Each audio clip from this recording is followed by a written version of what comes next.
नमस्कार दोस्तों, मैं उमंग कुमार सिंह स्वागत करता हूं आपके अपने YouTube चैनल एग्ज़ाम नगरी में। और लूसेंट का सीरीज़ लगातार चल रहा है। बहुत ही इंपॉर्टेंट सीरीज़ है। कई लोगों ने लूसेंट 3 4 5 साल से अपने पास रखा, कभी पूरी पढ़ने की हिम्मत नहीं की। पढ़ा उतना ही जितने में उनका एग्ज़ाम निकल जाए, लेकिन अगर उनके पढ़े हुए से एग्ज़ाम में नहीं टकराते थे प्रश्न तो अफसोस होता था कि काश मैंने पूरा पढ़ लिया होता। तो मैंने 30 दिन तो नहीं कहूँगा, 30 क्लासेस का टारगेट लिया है, जिसमें 11 क्लासेस, आई थिंक 12 क्लासेस हो चुके हैं। जी हाँ, ऑलमोस्ट आधा खत्म हो चुका है और हम लोग ज्योग्राफी जो है भारत का भूगोल खत्म करने वाले हैं। तो लूसेंट की सीरीज़ अगर आपने नहीं देखी है तो इस वीडियो के डिस्क्रिप्शन बॉक्स में मैंने क्या किया है कि प्ले लिस्ट का लिंक डाल दिया है, उसमें आप देख सकते हो। अभी स्पेक्ट्रम देखिए, स्पेक्ट्रम जो है इसका सीरीज में मैं चला रहा था। बीच में मैंने अभी 1 सप्ताह से इसको बंद किया था लूसेंट की वजह से, तो क्योंकि लूसेंट में बहुत समय लगता है नोट बनाने में, इसमें समय नहीं लगता, इसमें 1 दिन में बन जाता है। तो मैंने सोचा कि क्यों ना साइड से मैं समय मिलने पर इसको चालू रखूं। ये जो आप देख रहे हैं ये मोटाई, ये 75-80% जो है बुक ख़त्म हो चुकी है और इसके सारे नोट्स तैयार हैं। इसके लिए भी मैंने प्लेलिस्ट जो है लिंक में डाल दिया है, आप चाहे तो देख सकते हैं। अगर आप पीसीएस की तैयारी कर रहे हैं, कोई भी अच्छे एग्ज़ाम की तैयारी कर रहे हैं, तो पीटी के जो पीटी एग्ज़ाम होता है, प्रीलिमिनरी टेस्ट, प्रीलिम्स बोलते हैं उसको, तो प्राथमिक परीक्षा में जो है प्रश्न आते हैं। अगर आपने इसको ठीक से पढ़ रखा है तो आधुनिक भारत के इतिहास संबंधित प्रश्न नहीं छूटेंगे। लगभग 26 हमने जो है 26 चैप्टर पूरी तरीके से पढ़ लिया था। आज हम लोग 27वां चैप्टर पढ़ने जा रहे हैं, भारत में ब्रिटिश नीतियों का सर्वेक्षण। बहुत ही महत्वपूर्ण चैप्टर है ये। जब आप पढ़ेंगे तो आपको पता चलेगा कितना महत्वपूर्ण है। और केवल मेरी बातें, मेरे वीडियो में मेरी बातें सुन लीजिएगा, समझ लीजिएगा, आपको ये सारी चीज़ें याद हो जाएंगी और आपको जो है एग्ज़ाम में झक मार के बैठना नहीं पड़ेगा। तो अब समझिएगा इसको, बहुत इंपॉर्टेंट चैप्टर है। और ये 538 522 यानी कि 16 पेज का ये चैप्टर है। मैंने इसको 5 पेज में समाहित किया है। कैसे समाहित किया है, कैसे नोट्स बनाए हैं, चलिए मैं आपको लेके चलता हूँ अपने नोटबुक पे। बहुत ही इंपॉर्टेंट है, समझने का प्रयास कीजिएगा। तो ये देखिए, ये नोटबुक का मेरा पूरा विषय सूची है। 235 पेज का नोट्स मैंने तैयार कर लिया है। जी हाँ, 235 ये विषय सूची है।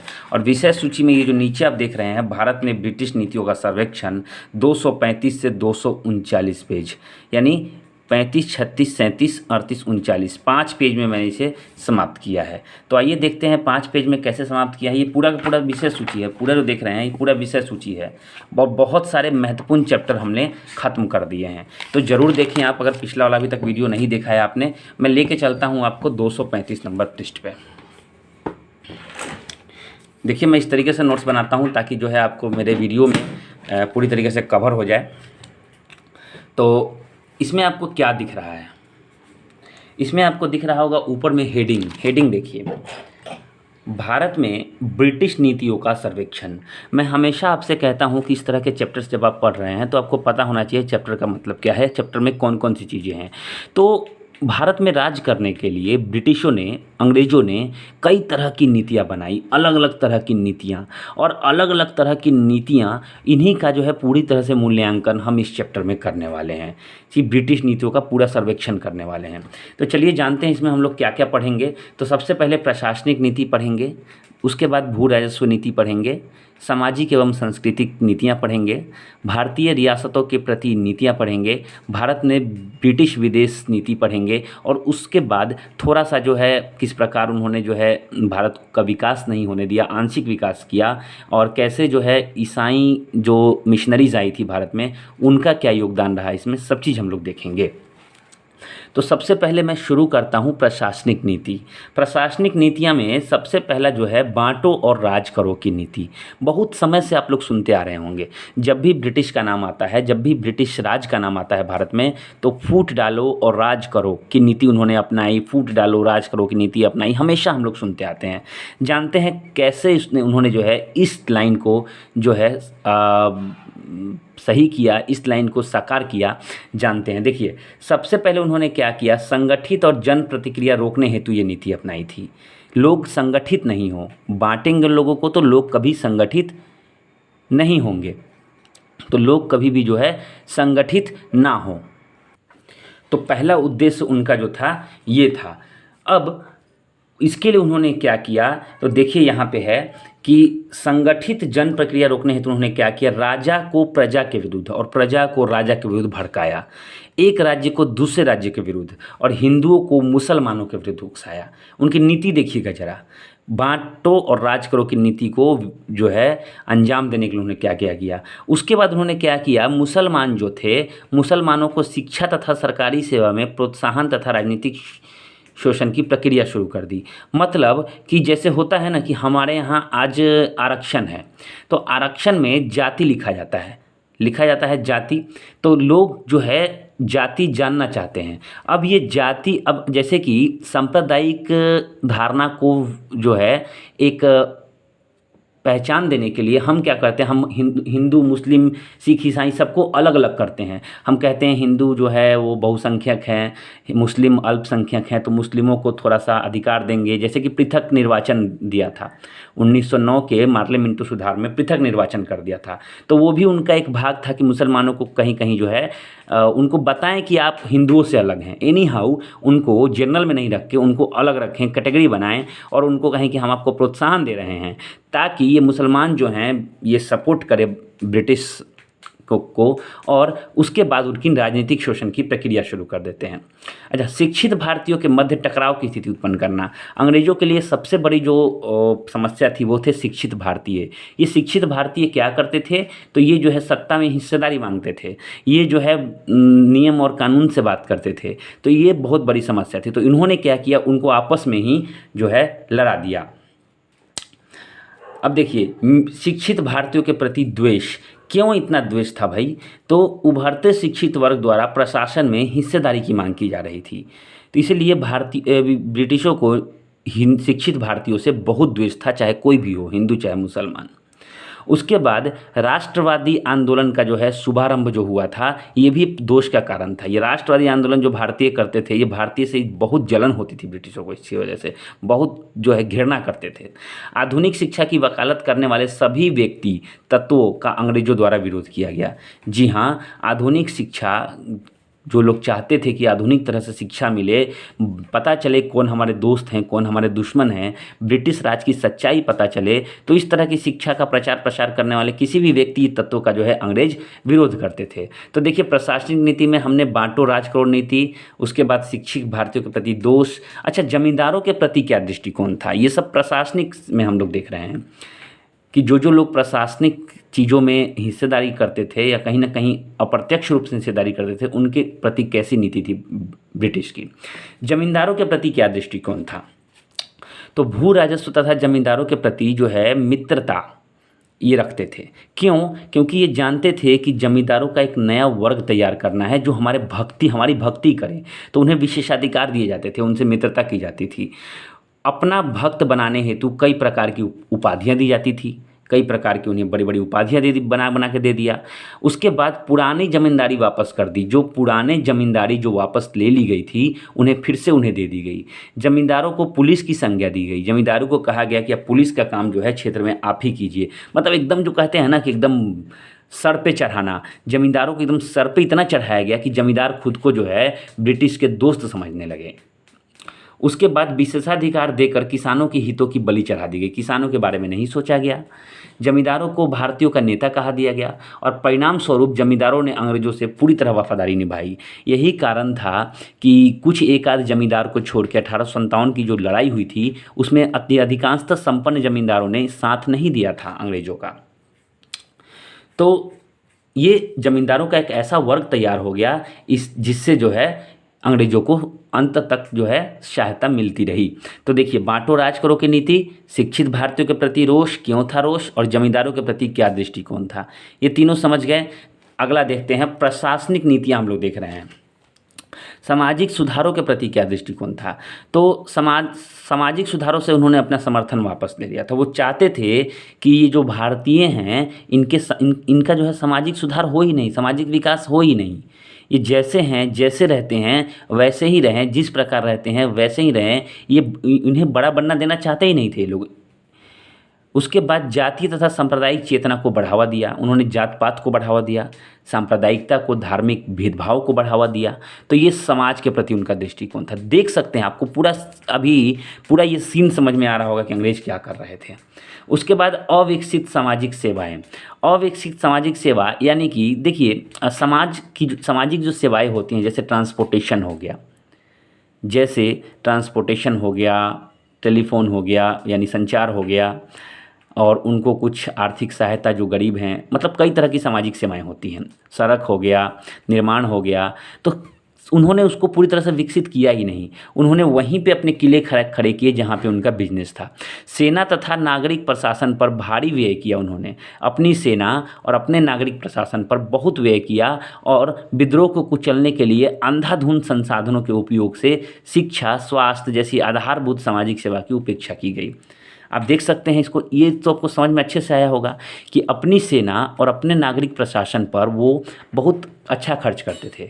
और क्या करते थे, भारत के संसाधन का अंधाधुंध उपयोग करते थे, और उपयोग करके जो है शिक्षा, स्वास्थ्य, ये लोग ये सब में बिल्कुल भी खर्च नहीं करते थे। इन सबों की जो है सेवा, इन सबों को इग्नोर किया जाता था, उपेक्षा की जाती थी। तो ये हो गया अविकसित सामाजिक सेवाएं। तो अभी हमने क्या पढ़ा, बांटो राज करो की नीति देखिए, प्रशासनिक नीतियों में देखिए, शिक्षित भारतीयों का द्वेष, जमींदारों के प्रति दृष्टिकोण, सामाजिक सुधारों के प्रति दृष्टिकोण, अविकसित सामाजिक सेवाएं। अच्छा, श्रमिक विधान देखिए, बहुत ही इंपॉर्टेंट है ये, ध्यान से समझिएगा, बहुत सारे प्रश्न आते हैं इससे परीक्षा में।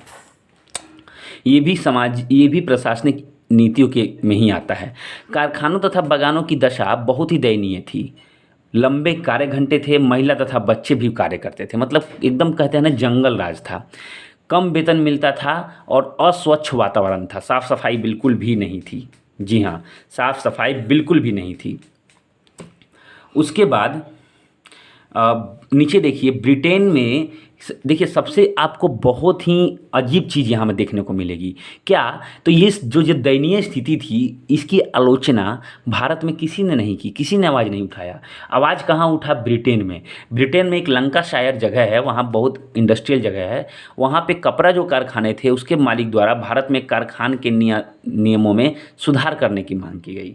क्यों, तो इन्हें ये डर था कि भारत में जो है लोग इतनी सस्ती सस्ती चीज़ें मिल रही हैं तो हमारा बाजार ना गिरे, एक कारण ये भी था। तो लंकाशायर में ये शुरुआत हुई। 1881 में प्रथम कारखाना अधिनियम आया। हमेशा प्रश्न आते हैं प्रथम कारखाना अधिनियम कब आया, तो 1881 में। श्रमिक विधान में किस प्रकार का था, तो ये सारे प्रावधान थे।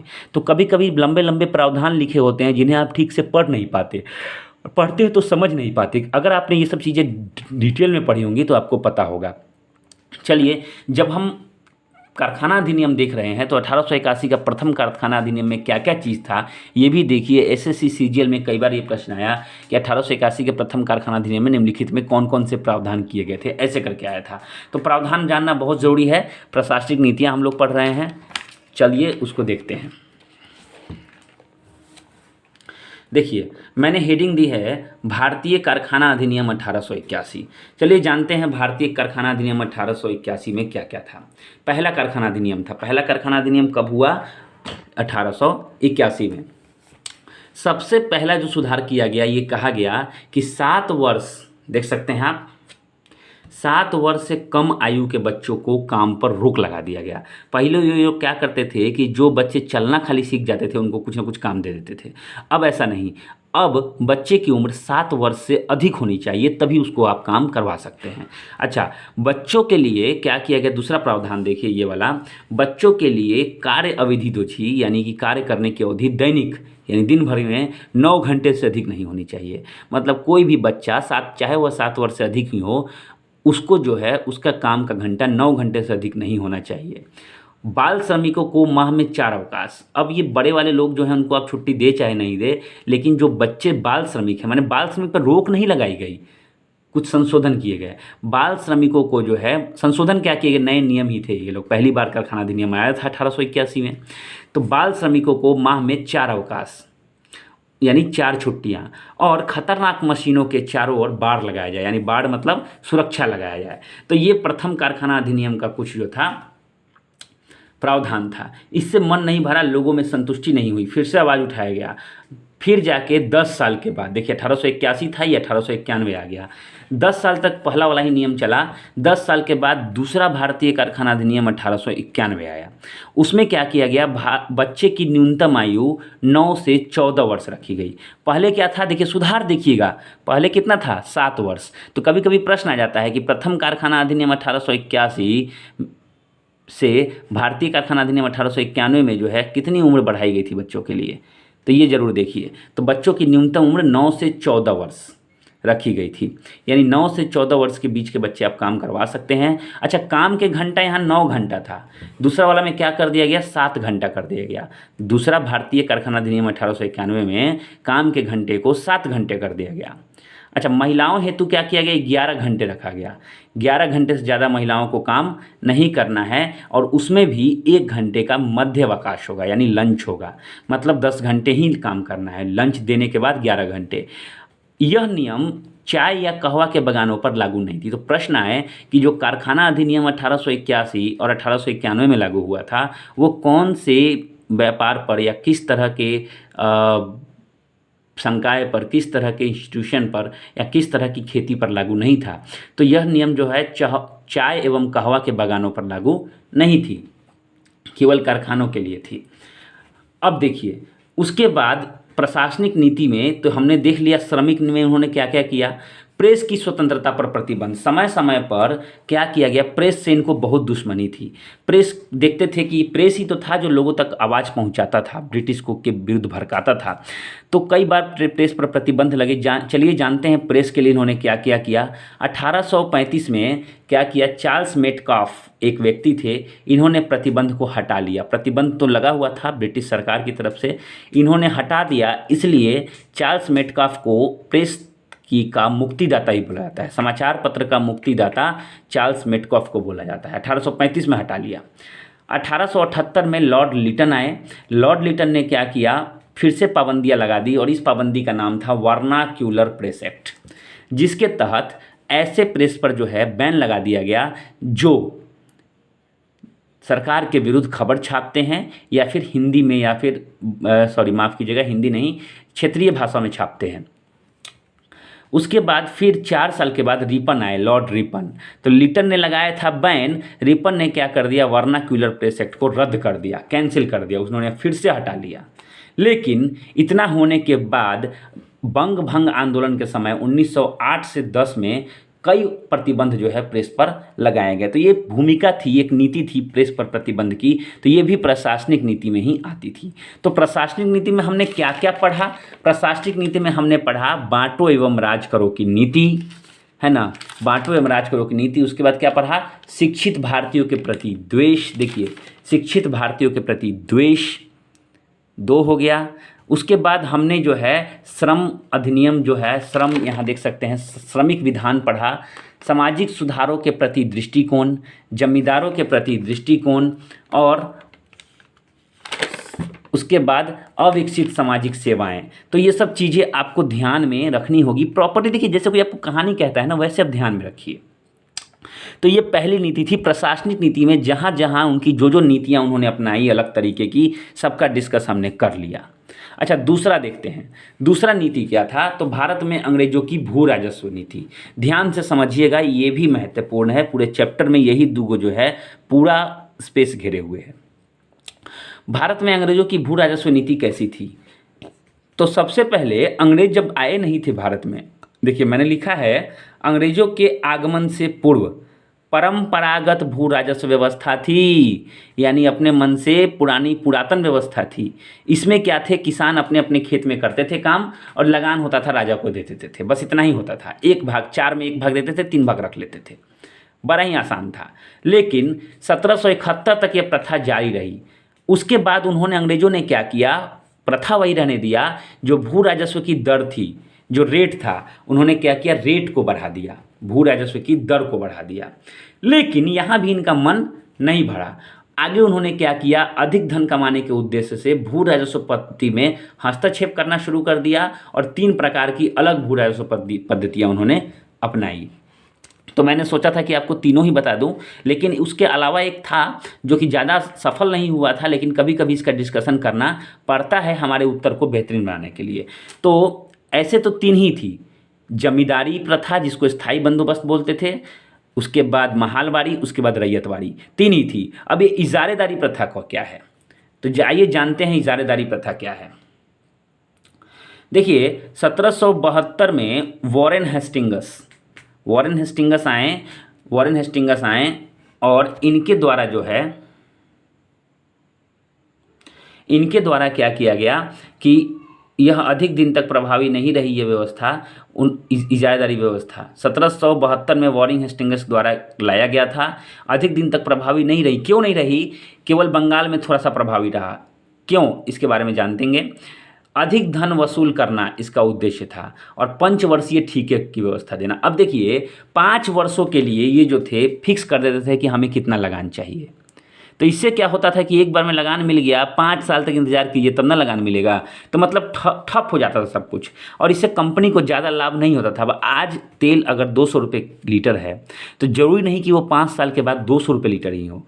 लेकिन अगर हमें किसी ने कह दिया कि आपसे हम 5% का इंटरेस्ट लेंगे 5 सालों के लिए, तो इंटरेस्ट तो उतना ही रहेगा, तो दर उतना ही था। तो इससे क्या होता था, कंपनी को अधिक लाभ नहीं होता था। समय के साथ कर वसूलने में अस्थिरता आती थी, एक बार मिल जाता था उसके बाद कहानी खत्म। और प्रत्येक वर्ष नए नए ठेकेदार आते थे, तो जो नए लोग आते थे वो क्या सोचते थे, लूट लो, क्योंकि ठेकेदारी मिला है भाई, तो ठेकेदारी में कितना ज़्यादा उछल लो। तो ये व्यवस्था कुछ खास प्रभावी नहीं थी, ख़त्म हो गई। प्रभावी व्यवस्था जो आई इसके बारे में जानिएगा, बहुत ही महत्वपूर्ण है। मैंने इसको पूरी तरीके से डिटेल में पढ़ाया है और पूरा जो है एक वीडियो भी मैंने इस पर बनाया था, लेकिन वीडियो में मैंने कम बताया था, कॉलम बना के बताया था। अधिकांशतः लोग कॉलम बना के बताते हैं, नहीं, बिल्कुल नहीं, कॉलम नहीं बनाना है यार, समझना है। कॉलम तो हो गया कि रट लिए, याद कर लिए, उसको ध्यान में रखते हैं। कॉलम नहीं बनाना है, ध्यान में रखना है, ठीक है। तो सबसे पहला कौन सा है, जमींदारी प्रथा या स्थायी बंदोबस्त। याद रखिएगा, जमींदारी प्रथा या स्थायी बंदोबस्त एक ही जमींदारी व्यवस्था, एक ही भू राजस्व व्यवस्था का नाम है। कब आया था ये, कार्नवालिस के समय 1793 में। इसको इस्तमरारी व्यवस्था भी कहते हैं। तो इसके 3 नाम हो गए, एक हो गया जमींदारी प्रथा। जमींदारी प्रथा क्यों है आगे आपको पता चल जाएगा। स्थायी बंदोबस्त इसका नाम क्या है पता चल जाएगा, और इसका एक और नाम है इस्तमरारी व्यवस्था। तो तीनों में से कोई भी पूछे तो आप लोग यही समझिएगा। अच्छा, 1793 में क्या हुआ, एक स्थायी समझौता हुआ जमींदारों के साथ। अब देखिए सरकार का समझौता किसके साथ हुआ, जमींदारों के साथ। कर लेने की जिम्मेदारी किसको दी गई, जमींदारों को, इसलिए इसे जमींदारी प्रथा भी कहते हैं। क्या हुआ था उस समय, तो बिहार बंगाल, मैं थोड़ा सा कैमरा इधर कर देता हूँ। क्या हुआ था उस समय, तो कहाँ कहाँ लागू हुआ था, तो बंगाल, बिहार, उड़ीसा, बनारस और कर्नाटक के क्षेत्र में।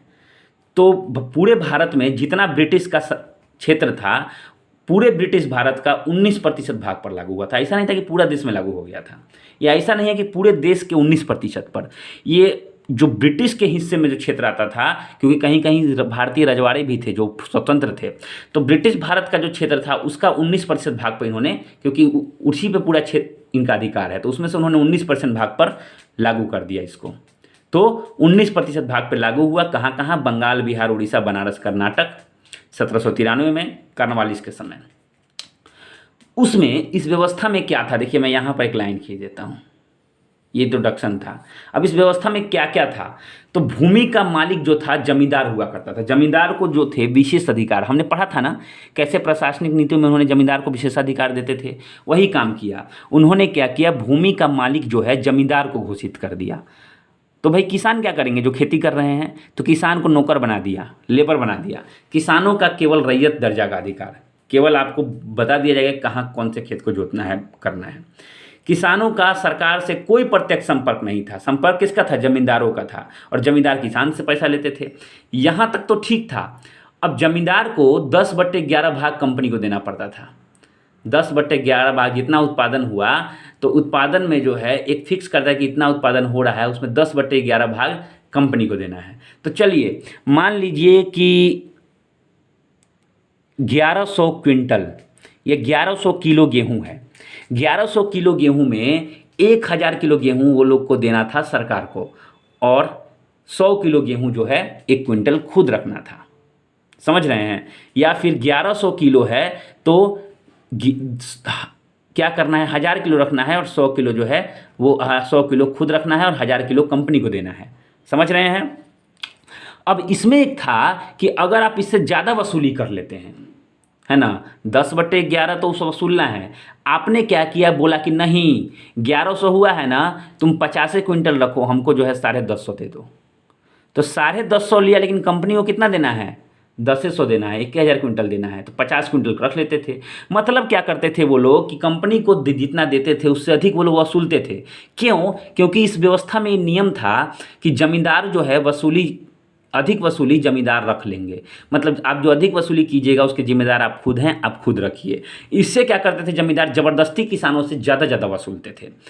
निश्चित समय पर लगान नहीं देने पर क्या होती थी, उनकी जमींदारी नीलाम हो जाती थी। अब जमींदारों पर एक प्रेशर भी था कि समय पर लगान नहीं पहुंचाया ब्रिटिश सरकार को तो जमींदारी उनसे छीन ली जाएगी। अब इसका उद्देश्य क्या था, तो ब्रिटिश समर्थक जो थे जमींदारों का एक वर्ग तैयार करना था और कंपनी की आय में वृद्धि करना था। ये जो था इसका मामला था, उद्देश्य था। अब देखिए ये जो आपने सारे प्रावधान पढ़े, इसका साइड इफेक्ट आगे हम लोग लाभ और हानि में पढ़ेंगे, क्या लाभ हुआ क्या हानि हुआ। तो चलिए आ गए स्थायी बंदोबस्त की लाभ एवं हानियाँ। अब मैंने आपको स्थायी बंदोबस्त सही से समझा दिया है तो लाभ हानि आप लोग खुद निकाल सकते हैं। खैर मैं आपको एक बार बताता हूँ, आपको याद भी हो जाएगा। देखिए जमींदारों को लाभ हुआ, समझ रहे हैं ना, जमींदारों को क्यों लाभ हुआ, क्योंकि वो क्या करते थे, अधिक धन वसूलते थे। तो क्या हुआ, पहले तो स्थायी मालिक बन गए, पहला लाभ क्या हुआ कि वो स्थायी मालिक बन गए जमीन के। उसके बाद बड़ी धनराशि लाभ के रूप में उनको मिलती थी और जमींदार समृद्ध हो गए। कंपनी का वही हाल रहा, लेकिन जमींदार क्या हो गए, समृद्ध हो गए। अच्छा, सरकार को क्या लाभ हुआ, सरकार को जो है जमींदार वर्ग मिला। उसके बाद क्या हुआ, सरकारी आय में वृद्धि हो गई। जो पहले सरकारी आय कम होती थी अब समय समय पर होने लगी, 10/11 भाग तो मिलना ही मिलना है। उसके बाद आय निश्चित होने से क्या हुआ, बजट में उनको सुविधा होने लगी। अब आपको पता रहेगा कि महीने में मेरा 10,000 या 20,000 रुपये इनकम है, तो इसके हिसाब से अपना बजट तैयार कर सकते हैं। अब आपको वही फिक्स नहीं रहेगा, कभी 20,000 मिलेगा, कभी 2,000 मिलेगा, कभी कुछ भी नहीं मिलेगा, तो आप अपना बजट नहीं तैयार कर सकते कि हर महीने में कितना खर्च करना है, कितना बचाना है। तो आय निश्चित होने से सबसे बड़ी सुविधा सरकार को हुई बजट में। उसके बाद जो कर्मचारी जो लगान वसूलने में लगे हुए थे उनको मुक्ति मिल गई, क्योंकि ये पूरी जिम्मेदारी किसको दे दी गई, जमींदारों को दे दी गई। तो कंपनी को जो है लगान व्यवस्था से मुक्ति मिल गई और अब जो थे वो कंपनी कर्मचारी कंपनी के विकास को देखने लगे, दूसरे कामों को देखने लगे। तो ये हो गया। उसके बाद जमींदारों की रुचि से कृषि उत्पादन में वृद्धि हुई। अब जमींदार चाहते थे कि ज़्यादा से ज़्यादा जो है धन उपजे, ज़्यादा से ज़्यादा जो है उत्पादन हो, ताकि हमको जो है अब 10 किलो 11 किलो गेहूँ होगा, उसमें 10 किलो देना है, 1 किलो किसान रखेगा, तो उसमें क्या कमाएंगे भाई, 10 किलो के जगह 10,000 किलो होना चाहिए, उत्पादन बढ़ना चाहिए, तब ना उसमें से हम ज़्यादा से ज़्यादा ले पाएंगे। तो इनकी रुचि बढ़ती थी, ये ज़बरदस्ती किसानों को निर्देश देते थे, बताते थे, अधिक से अधिक उत्पादन करने में सहायता करते थे। तो इससे क्या होता था कि, लेकिन फ़ायदा किसानों को मिलता नहीं था, क्योंकि अधिक फ़ायदा होने पर ये अधिक ले लेते थे उनसे। व्यापार उद्योग में थोड़ी सी उन्नति हुई इसकी वजह से। सूबे जो है आर्थिक संबंध। अब देखिए ये दोनों जो है ये दिखावटी थे। ये जो स्पेक्ट्रम में लिखा हुआ है कि व्यापार उद्योग में उन्नति हुई, अरे भैया उन्नति कैसे होगी जब एक ही जमींदार वर्ग धनी होते जा रहा है, अंबानी है तो पैसा वही कमा रहा है, बाकी को रोजगार भी नहीं मिल रहा है, एक व्यक्ति इतना धनवान हो गया। तो ठीक है, उसी के व्यापार उद्योग में उसको उन्नति मिलती थी, वो जो व्यापार करता था उसमें उन्नति होती थी और आर्थिक संपन्न भी वही था। ठीक है, ये लाभ।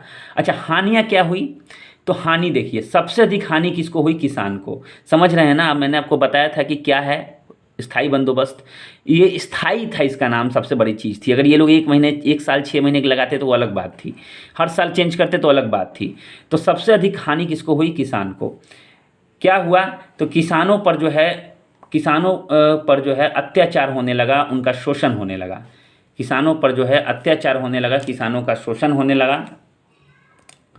उसके बाद देखिए, हर जगह खराब लोग नहीं होते, हर जगह क्या होता है, हर वर्ग में कुछ उदार लोग भी होते हैं। अंग्रेजों में कुछ उदार लोग थे, उदार मतलब दया दृष्टि दिखाने वाले। तो क्या होता था, जो ये उदार जमींदार थे, ये लोग किसानों को माफ़ करता है, जाने दो तुमसे नहीं लेंगे, अच्छा ठीक है इस साल छोड़ देते हैं। ऐसे जमींदारों की जागीरें छीन ली गई। मतलब ये लोग अच्छे जमींदार थे, इनकी जमींदारी छीन ली गई। सामाजिक भ्रष्टाचार में वृद्धि हुई, इसी बहाने लोग किसानों को का शोषण करते थे, उनसे दूसरा काम भी करवाते थे। कालांतर में आगे चलकर राष्ट्रीय स्वतंत्रता संघर्ष को भी हानि हुई इससे, क्योंकि जमींदारों का वर्ग जो है वो निकल के सामने नहीं आया, संपूर्ण लाभ केवल जमींदारों को मिला। तो देखिए कितनी सारी हानि हुई। कंपनी को ज़्यादा लाभ नहीं हुआ, पूरा का पूरा अधिकांशतः लाभ कंपनी से भी ज़्यादा लाभ जमींदारों को होता था। तो देखिए कितना, तो आप समझ गए लाभ हानि बताने की क्या ज़रूरत है मुझको, अगर मैंने आपको स्थायी बंदोबस्त ठीक से बता दिया है तो। खैर चलते हैं, दूसरी व्यवस्था थी रैयतवाड़ी। अभी हम लोग पूरी जो है भू राजस्व व्यवस्था देख रहे हैं, भू राजस्व व्यवस्था में कैसी नीति थी इनकी। रैयतवाड़ी देखिए, रैयतवाड़ी टॉमस मनरो के समय में आया था। रैयतवाड़ी व्यवस्था किसके समय, जहाँ स्थायी बंदोबस्त आया था कॉर्नवालिस के समय में, ये आया था टॉमस मनरो के समय में 1820 में। क्या था प्रावधान इसका, तो देखिए बम्बई, मद्रास और असम में इसको लागू किया गया था। अब इस बार क्या किया गया, पिछला वाला में गलती किया गया था, ये जमींदारों को सब कुछ दे दिया गया था, किसान को साफ हटा दिया गया था। इस बार यहाँ परिवर्तन हुआ। ये जो व्यवस्था थी स्थायी बंदोबस्त, इसमें जमींदारों को को दिया गया था अधिकार, उनसे अब ले लिया गया रैयतवाड़ी में। उनसे सारा अधिकार लेके अब क्या किया गया, सीधे किसान को दे दिया गया और किसानों को भूमि का स्वामी बना दिया गया। तो आप कहेंगे कि सुधार हुआ, नहीं, यहाँ भी कुछ कमी थी। देखते हैं क्या कमी थी। किसानों को तो उन्होंने दे दिया, अब क्या हो गया, किसानों का सीधा संपर्क ब्रिटिश सरकार से हो गया, किसान भूमि के मालिक हो गए। यहाँ तक ठीक था। अब भू राजस्व का निर्धारण जो है क्षेत्रफल के आधार पर होने लगा। अरे भैया, फलना किसान को इतनी ज़मीन हमने दी है, अच्छा तो उसका लगान इतना होना चाहिए। इस किसान को हमने इतनी ज़मीन दी है तो उसका लगान इतना होना चाहिए। ऐसा क्यों किया उन्होंने, किसान को डायरेक्टली किसान को क्यों इन्वॉल्व किया? ऐसा इसलिए हुआ, उद्देश्य क्या था, बिचौलिए वर्ग को समाप्त। बिचौलिया किसको, वही जमींदार लोग। बिचौलिया मतलब होता है बिचौनिया, जो मलाई खा लेता है। तो वो जमींदार थे, उस वर्ग को ख़त्म करना, उनको कमज़ोर करना, क्योंकि ये जो है उनकी आय को प्रभावित कर रहे थे, सरकारी आय में और वृद्धि हो। तो ये सबसे अधिक, अगर आपसे पूछा जाए सबसे अधिक कौन सी व्यवस्था जो है भारत में लागू हुई थी, तो यही हुई थी रैयतवाड़ी व्यवस्था। 51% भूमि देख रहे हैं, ब्रिटिश क्षेत्र जो था भारत में, ब्रिटिश भारत, उसकी 51% भूमि पर इसको किया गया था। लेकिन यहाँ समस्या की थी कि जो काम यहाँ जमींदार कर रहे थे, लूट रहे थे, वो काम डायरेक्ट जो है ब्रिटिश शासन करने लगी। देखिए, जमींदारों का स्थान ब्रिटिश सरकार ने ले लिया, समझ रहे हैं। अब ब्रिटिश सरकार खुद जो है ये काम करने लगी, उनसे अधिक। अब देखिए, बहुत सारी किताबों में दिया गया है कि 33% से 55% है, महालवाड़ी के बारे में दिया हुआ है कि 55 से 60%। ये सब बकवास है। अधिक से अधिक वो लोग कर लेते थे। अब जितना बना दीजिए, अब आप 60% तक कर लेते थे, इसमें 70% तक कर लेते थे, ऐसे आप लोग लिख सकते हैं। तो अधिक से अधिक जो है वो लोग क्या करते थे, ज़्यादा उत्पादन होने पर कर रेट बढ़ा देते थे। तो यहाँ जमींदार जो यहाँ काम कर रहे थे, यहाँ ब्रिटिश करने लगे, है ना। किसानों को बलपूर्वक खेती करने पर बाधित किया गया। किसान चाहते थे कि नहीं, हम ज़्यादा में खेती नहीं करेंगे, ज़बरदस्ती उनसे खेती करवाया जाता था। कर अदा नहीं करने की स्थिति में किसान को ज़मीन से हाथ धोना पड़ता था। जी हाँ, समय पर कर नहीं मिलने पर किसान क्या होता था, ज़मीन से वंचित हो जाता था। और कर्मचारी जो थे कंपनी के, वो किसानों से दुर्व्यवहार करते थे, खराब व्यवहार करते थे, मारते थे, पीटते थे, शोषण करते थे। कर्मचारी मतलब जमींदार तो थोड़ा कम करते, जमींदार तो हम ही में से एक थे। यहाँ जो है बागडोर किसके हाथ में थी, सीधे ब्रिटिश सरकार के हाथ में थी। ब्रिटिश सरकार तो ठीक था, उसके कर्मचारी बहुत गंदे थे। तो समझ गए रैयतवाड़ी व्यवस्था, क्या कमी क्या नुकसान। अच्छा, आगे चलते हैं महालवाड़ी व्यवस्था। देखिए, महाल मतलब जानते हैं क्या होता है, मुखिया। ऐसे महाल गांव को भी बोला जाता है। एक संगठित संगठन का हेड जो होता है वही महाल बोला जाता है। तो महालवाड़ी व्यवस्था या महालवाड़ी पद्धति ये लॉर्ड हेस्टिंगस के समय में हुआ था। लॉर्ड हेस्टिंगस के समय में यह जो है हुआ था। और क्या हुआ था इसमें, तो एक चीज़ और है कि उस समय लॉर्ड हेस्टिंगस ने किया था और ये चला गया था लॉर्ड बेंटिक के समय तक, यानी 1833 तक जो है ये गया था। तो लॉर्ड विलियम बेंटिक भी इसमें शामिल थे। क्या हुआ था इसमें, कहाँ कहाँ लागू हुई थी, जरा इस व्यवस्था के बारे में जानते हैं। आप देख सकते हैं मध्य प्रांत यानी लगभग जो अभी मध्य प्रदेश है, यूपी में आगरा, पंजाब, तो देखिए 51% यहाँ हुआ था, 19% में ये लागू हो रखा था। तो एक एक्सपेरिमेंट और किया गया, 51 और 19 70 हो गया, बचा 30%, तो 30% में जो है महाल वाली व्यवस्था लागू कर दी गई। क्या था इसका प्रावधान, तो जो पूरे गांव या महाल था उसके जमींदार या मुखिया, मुखिया मतलब महाल ही होता है, उनको मतलब अब कह दिया गया कि जमींदार जो होंगे, केवल जमींदार नहीं, वो गांव के मुखिया भी होने चाहिए। अगर वो खुद को घोषित करते हैं कि इस गांव के हेड हम हैं, तो उनको ही ये कार्यभार दे दिया था कि भाई आप जो हैं क्या कीजिए, पूरा गांव से वसूल कर दीजिए, एक एक किसान से हम वसूलने नहीं जाएंगे। यहाँ सुविधा होने लगी, लेंदी हो गया ये प्रोसेस, तो यहाँ उन्होंने ये काम किया। अब क्या हुआ, किसान जो थे महाल की भूमि को विभाजित करते थे। महाल जो था बोलता था कि हम पूरे गाँव के मालिक, और वो क्या करता था, किसानों को ज़मीन बांट बांट के देता था, कीजिए खेती। अब लगान जो है महाल के पास जमा होता था, और महाल क्या करते थे, ये लगान सरकार के पास जमा कर देते थे। लगान संपूर्ण गांव महाल के उत्पादन के आधार पर होता था। लगान न देने की स्थिति में क्या होता था, महाल जो रहता था वो किसान को बेदखल कर देता था। मतलब पूरी पावर फिर से जो था शुरू में वहीं पे आ गया, पूरी पावर महाल को दे दी गई। अब महाल किसान को भगा भी सकता था। महाल या मुखिया को अत्यधिक शक्तिशाली बना दिया किसने, महाल वाली व्यवस्था ने। सरकार तथा किसानों में प्रत्यक्ष संबंध बिल्कुल खत्म हो गया। तो देख सकते हैं जो पहले हुआ था वही आज भी हुआ। तो इस पूरे व्यवस्था से क्या निष्कर्ष निकला कि सभी प्रकार के भू राजस्व अलग अलग समय पर अलग अलग क्षेत्रों में लागू हुए, परंतु उद्देश्य केवल क्या था, एक था, क्या, अत्यधिक भू राजस्व जमा करना और आय को बढ़ाना। कृषक वर्ग बंगाल, भारतीय कृषि बर्बाद हो गई। यहाँ देखिए, माफ़ कीजिएगा, बंगाल मैंने बोल दिया, कृषक वर्ग कंगाल हो गया, उसके पास कुछ भी लेने देने को नहीं बचा। भारतीय कृषि समाप्त हो गई और मतलब बर्बाद हो गई, और कृषि आधारित उद्योग भी बर्बाद हुए। जो उद्योग पूरी तरह से प्रत्यक्ष रूप से कृषि पर निर्भर थे वो भी बर्बाद हुए। नए नए जमींदार, अब देखिए पूरा जब मामला आपको समझ में आ गया तो चाहे वो 200 पेज 300 पेज में भी लिखने को कहे तो आप लिख सकते हैं इसकी कमियों को। क्या क्या कमी हो सकती है आपके हिसाब से, ज़रा सोचिए। ये हो सकता है कि भाई नए नए जमींदार आते थे, नए नए जमींदारों का उदय हुआ, पुराने जमींदारों का क्या हुआ, अवतरण हुआ, मतलब माफ़ कीजिएगा, पुराने जमींदारों का जो है अवनयन हुआ, नए जमींदारों का उन्नयन हुआ, कृषक दरिद्र हो गए, है ना। उसके बाद क्या हुआ कि कृषि में ठहराव आ गया और अर्थव्यवस्था ठहर गई। बहुत सारे कारण हो सकते हैं। आगे चलते हैं, समझ में आ गया होगा। तो हम लोग भारत में अंग्रेजों की भू राजस्व व्यवस्था नीतियों के बारे में पढ़ रहे थे और ये पूरी भू राजस्व व्यवस्था थी। तो आशा करता हूँ ये आपको समझ में आया होगा। आगे चलते हैं, तीसरा नंबर, अब सब छोटा छोटा है। तीसरा नंबर है भारत में अंग्रेजों की सामाजिक एवं सांस्कृतिक नीति। अब जरा ध्यान दीजिएगा भाई, ये चीज़ पर इंपॉर्टेंट है। एक ही लाइन में मैंने इसे खत्म किया। देखिए 1813 तक क्या था कि अंग्रेज जो थे सामाजिक धार्मिक सांस्कृतिक नीति में कोई हस्तक्षेप नहीं कर रहे थे, अहस्तक्षेप की नीति ने अपनाई थी। लेकिन 1813 में जब 1813 का अधिनियम आया, उसके बाद ब्रिटेन के हितों में महत्वपूर्ण परिवर्तन हुए, और महत्वपूर्ण परिवर्तन के लिए उन्होंने क्या किया, अलग अलग तरह की चीज़ों में सुधार किया। क्या सुधार किया, तो देखिए उस समय क्या हो रहा था, ब्रिटेन में औद्योगिक क्रांति चरम पे थी।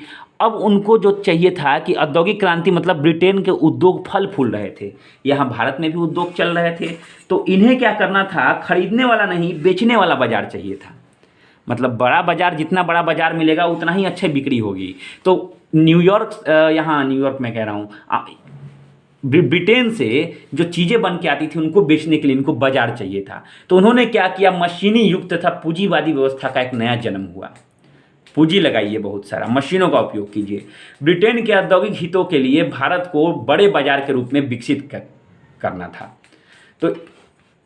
तो ये औद्योगिक क्रांति के फलस्वरूप जो परिवर्तन आए। अच्छा, बौद्धिक क्रांति में नई विचारधाराएं आई, जैसे भेदभाव भी कुछ समाप्त हुए थे उस समय, तो नई विचारधारा आई, मान्यता आई, शिष्टाचार आया, बहुत सारे रूल रेगुलेशन लगाए गए इसके लिए, इन सब की अवधारणा विकसित हुई।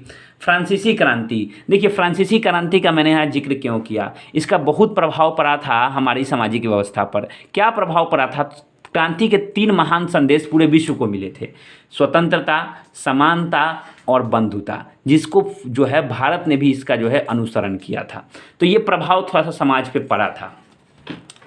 अच्छा, आगे चलते हैं। आंशिक आधुनिकता की स्थिति देखिए, यहाँ लिखा है मैंने आंशिक आधुनिकता। आंशिक मतलब होता क्या है पहले ये समझिए। एक होता है आंशिक, एक होता है पूर्णतः। आंशिक मतलब छीट-फूट, एक गिलास का पानी पूरा नहीं भरा हुआ है, आधा से थोड़ा सा ज़्यादा है तो आंशिक रूप से भरा हुआ कह सकते हैं उसको, लेकिन पूर्ण भरा हुआ नहीं है। तो संपूर्ण भारत में उन्होंने क्या किया, अधिक आधुनिकता से अंग्रेजों को हानि थी। ध्यान दीजिएगा, कोई चीज़ अगर ज़्यादा डेवलपमेंट हो जाएगा आवश्यकता से अधिक, तो वहाँ जो राज कर रहे थे अंग्रेज यहाँ भारत में, उनको तो परेशानी हो जाती। तो उन्हें उतना ही आधुनिकीकरण करना था, उतना ही विकास करना था जिसमें उनको लाभ हो। तो केवल ब्रिटिश लाभ क्षेत्रों में ही आधुनिकीकरण किया गया, जिसको हम लोग कहते हैं उपनिवेशवादी आधुनिकीकरण। बाकी जगह ना बिल्डिंग बनाई गई गाँवों में, ना ही वहाँ सड़क बनाई गई। सड़क कहाँ बने गई, रेल कहाँ बिछाई गई, वहीं चीज़ें विकास की गई जहाँ जहाँ उनको ब्रिटिश को ज़रूरत थी, ब्रिटेन को ज़रूरत थी। अब देखिए भारतीय रियासतों के प्रति ब्रिटिश नीति। अब देखिए भारत में कई रियासतें थी, अब इनके प्रति क्या था नीति। तो भारतीय रियासतों से संबंध पर जो है दो प्रकार की नीति दो चरणों में हुई। दो चरणों में पहला चरण क्या था, देखिए पहला चरण जब शुरू में क्या हुआ, आपने देखा होगा कि ये लोग भिक्षावृत्ति का पालन करते थे। ये लोग क्या करते थे, याचना करते थे, एप्लीकेशन देते थे रजवाड़ों को, भैया हमको व्यापार करने दीजिए, हमको विशेषाधिकार दीजिए। तो सबसे पहले उन्होंने क्या किया, अपने साम्राज्य की रक्षा हेतु उनसे संबंध स्थापित किए। और जब संबंध स्थापित हो गए तो दूसरा चरण उन्होंने क्या किया, उन्हें पूर्णतः साम्राज्य के अधीन बना लिया। समझ सकते हैं, पहले हाथ जोड़ा, उसके बाद क्या किया, हाथ पकड़ लिया, वही वाली बात हो गई। अब देखिए विलय की नीति का उन्होंने सबसे पहले त्याग किया। आपने देखा होगा विलय की नीति, डॉक्ट्रिन ऑफ लैप्स आया था डलहौजी के समय में। तो उससे क्या होता था, असंतोष बड़ा फैल रहा था। तो उन्होंने क्या किया, इससे क्या होता था, देशी रियासतों को बहुत ही नुकसान हुआ था, कई चीज़ें हड़प ली गई थी, कई राज्य हड़प लिए गए थे। तो विलय की नीति को सबसे पहले बंद किया गया। क्यों, रियासतों का पॉजिटिव रिस्पॉन्स के लिए, उनकी सहानुभूति के लिए। उसके बाद इसकी जगह क्या कहा गया, नई नीति में शासकों को पदच्युत तथा उन्हें दंडित करने की थी। अब देखिए आपने सुना होगा ना, जब बंगाल का जो हुआ था मामला, क्या हुआ था, पहले जो है अलीवर्दी खां को हराया, उसके बाद फिर मीर जाफ़र से शुरू करते हैं। मीर जाफ़र आया, मुर्शिद अली खान का शासन था, उसके बाद मीर जाफ़र ने धोखा दिया, उसके बाद फिर मीर जाफ़र को भी इन्होंने संतुष्टि नहीं मिली तो हटा दिया। मतलब अब ये क्या करते थे, उस क्षेत्र को नहीं लेके, वहाँ एक शासक रहता था, ये लोग शासक को पदच्युत करते थे, पद से हटा देते थे। जब उनके विरुद्ध जाता था शासक तो उसको हटा देते थे या उसे दंड देते थे, और उसकी जगह पर किसी और को रख देते थे तो वो भी संतुष्ट। उसके बाद सभी रजवाड़ों या रियासतों को ब्रिटिश सम्राट के प्रतिनिधि के रूप में कार्य करने को कहा। उन्होंने कहा भाई हमारा हाथ आप पर है, हम आपकी सहायता के लिए तैयार हैं, क्योंकि हमारी ही अभी चलती है, हमारा उद्योग विकसित है, तो आप सभी क्या कीजिए कि आप एक प्रतिनिधि के रूप में काम कीजिए, हम सब मिल के काम करेंगे। उसके बाद धीरे धीरे क्या किया, उन्होंने राज्य के आंतरिक मामलों में हस्तक्षेप करना शुरू कर दिया। क्या किया, एक दूसरे से लड़वाने लगे। आपने देखा होगा दक्कन और मराठा कैसे एक दूसरे से लड़वाते थे, मैसूर को लड़वाया। उसके बाद सभी रियासतों में क्या किया, उन्होंने अपने रेजिडेंट नियुक्त किए। एक एक रेजिडेंट तो है, एक अधिकारी नियुक्त करते, ये कह के करते थे कि हम बस वहाँ सब जगह हम लोग नहीं जा सकते, तो एक अधिकारी हम लोग यहाँ रख देते हैं, वो यहाँ की देखरेख करेगा। मतलब देखिए कैसे जो है फुसलाते थे हम लोगों को। अब देखिए संचार, रेलवे, टेलीफोन लिखा था मैंने, काट के टेलीग्राफ किया, सड़क, नहर, पोस्ट ऑफिस का विकास किया इन्होंने। तो क्या विकास इन्होंने भारत के विकास के लिए किया? बिल्कुल नहीं, इन्होंने खुद के विकास के लिए किया। इनके माध्यम से ये राज्य में दखल अंदाजी देते थे, क्योंकि राज्य तो चाहते थे कि भाई ये सब हो हमारे यहाँ, तो ये सब होते थे तो साथ साथ ब्रिटिश भी वहाँ चले जाते थे और ये सब जो है वहाँ उनकी संपत्ति हो गई। अब हमारे राज्य है कंप्लीट, मान लीजिए बिहार, अब बिहार में मान लीजिए हमारा रेलवे है, हमारा सब कुछ है। अब अगर कल होके चाइना बोले हाथ जोड़ के कि भैया हमें जो है यहाँ बुलेट ट्रेन हम चलवा रहे हैं, आपके लिए चलवा रहे हैं, एकदम जो है पटना से जो है नेपाल जो है एकदम आप 15 मिनट में पहुँच जाइएगा, 20 मिनट में पहुँच जाएगा, एकदम धड़ाक से, टेंशन मत लीजिए, हम आपके लिए काम कर रहे हैं। तो जैसे ही वो पटरी बिहार में बिछा दी जाएगी नेपाल तक, तब यहाँ ये अधिकार हो गया चाइना को बार बार आके जो है इसका इसमें जो है दखल अंदाजी कर दिया। अब बार बार इसकी देखरेख के लिए आएगा, कभी जो है इसमें सुधार करेगा, कुछ करेगा, मतलब किसी तरीके से जो राज्य पूरी तरीके से हमारा था, अब इसमें चाइना भी घुस गया। तो उसी प्रकार अलग अलग तरह के विकास की नीति अपना के इन्होंने जो है राज्य में दखल दिया। राष्ट्रवाद की भावना लोकतांत्रिक को जो रोका, लोकतांत्रिक प्रसार को उन्होंने रोका। 1876 में देखिए क्या हुआ, ब्रिटिश संसद ने एक अधिनियम पास किया जिसको रॉयल्स टाइटल्स बोलते हैं। रॉयल टाइटल मतलब क्या होता है, रॉयल मतलब होता है राजा और टाइटल्स मतलब होता है उपाधि। तो रॉयल टाइटल्स अधिनियम पारित किया और इसी अधिनियम के अंतर्गत 1876 में ब्रिटेन की साम्राज्ञी जो थी, सम्राट का ये जो होता है स्त्रीलिंग रूप, ये साम्राज्ञी होता है, तो ये इन्होंने क्या किया था कि खुद को भारत की साम्राज्ञी घोषित कर दिया।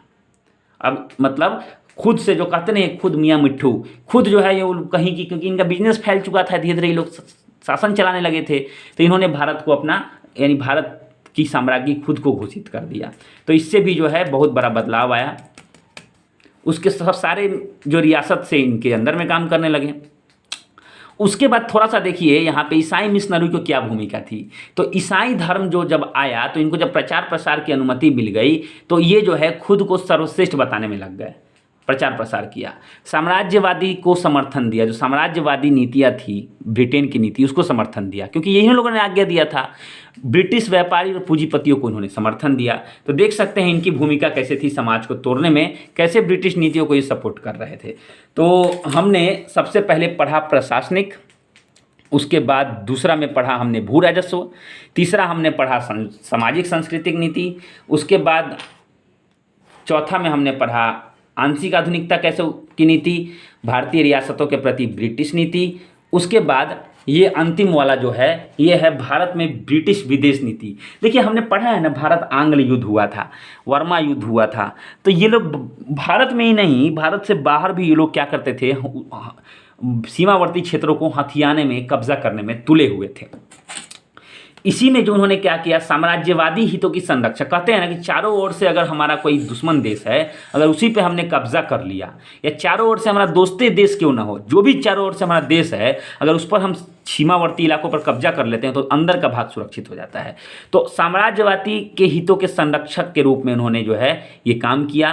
ब्रिटेन के वाणिज्यिक एवं आर्थिक हितों का विस्तार किया उन्होंने, दूसरे देशों में भी फैलाया इस चीज़ को।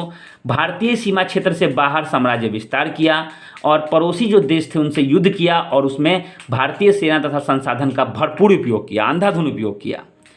उपरोक्त प्रयासों से क्या हुआ, ब्रिटिश प्रशासन की पहुंच देश के दूर दराज एवं सीमावर्ती क्षेत्रों में भी हो गई। तो देखिए कितने आसानी से, आपको नहीं समझ में आया होगा तो मुझे ज़रूर बताइएगा, और समझ में आया होगा तो दोस्त अगर आप देख रहे हैं जितने व्यू हैं उतने कमेंट भी आने चाहिए मुझे, बस तब मुझे इस सीरीज़ को चलाने में जो है आगे चलाने में हिम्मत मिलती है। आपके लाइक्स मुझे मिलने चाहिए, शेयर कीजिए दोस्तों में ताकि सबको जो है ये चीज़ जो है पता चले।